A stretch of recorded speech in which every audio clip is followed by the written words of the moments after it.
নেপাল ও তিব্বত সীমান্তে ভয়াবহ বন্যার ক্ষত এখনও শুকায়নি।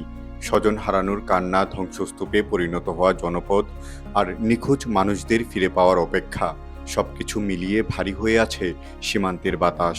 এরই মধ্যে নতুন করে দেখা দিয়েছে আরও ভয়াবহ বিপদের আশঙ্কা। বুধবার সকালে মানুষ যখন ব্যস্ত ছিল নিজেদের স্বাভাবিক জীবন নিয়ে, তখন উজান থেকে হঠাৎ ধেয়ে আসে প্রায় 100 মিটার উঁচু পানির স্রোত। চোখের পলকে তলিয়ে যায় তিমুরে বাজার এলাকা। ভয়াবহ স্রোতে কাস্টম পয়েন্টে অপেক্ষমান 3 শতাধিক পণ্যবাহী ট্রাকসহ বহু যানবাহন ভেসে যায়। মুহূর্তের সেই তাণ্ডবে কেউ হারিয়েছেন প্রিয়জন, কেউ হারিয়েছেন জীবনের শেষ সম্বল। আর যারা প্রাণে বেঁচে ছিলেন তাদের চোখে এখনও সেই আতঙ্কের ছাপ।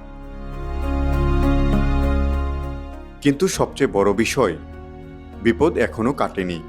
পাহাড়ি ঢল আর ভূমিধসের সঙ্গে নদীতে এসে জমেছে বিপুল পরিমাণ কাদা, পলি ও পাথর। এসব ধ্বংসাবশেষ যদি নদীর শুরু অংশে পানির স্বাভাবিক প্রবাহ আটকে দেয়, তাহলে তৈরি হতে পারে অস্থায়ী ভূমিধসজনিত বাঁধ। আর সে বাঁধ যদি হঠাৎ ভেঙে যায়, তাহলে মুহূর্তেই আবারও নেমে আসতে পারে পাহাড়ি ঢলের ভয়াবহ স্রোত। ভেসে যেতে পারে আরও জনপদ, আরও ঘরবাড়ি, আরও মানুষের স্বপ্ন।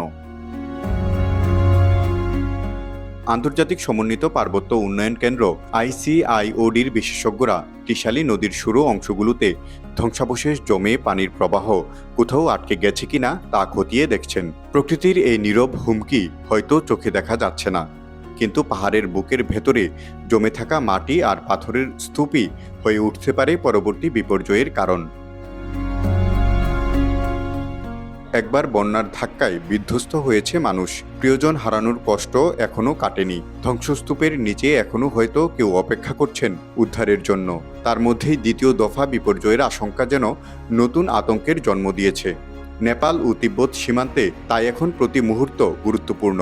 একদিকে চলছে উদ্ধার ও স্বজনদের খোঁজার চেষ্টা, অন্যদিকে পাহাড়ি নদীগুলোর দিকে সতর্ক নজর। কারণ প্রকৃতি কখন যে আবার ভয়ঙ্কর হয়ে উঠবে তা কেউ জানে না।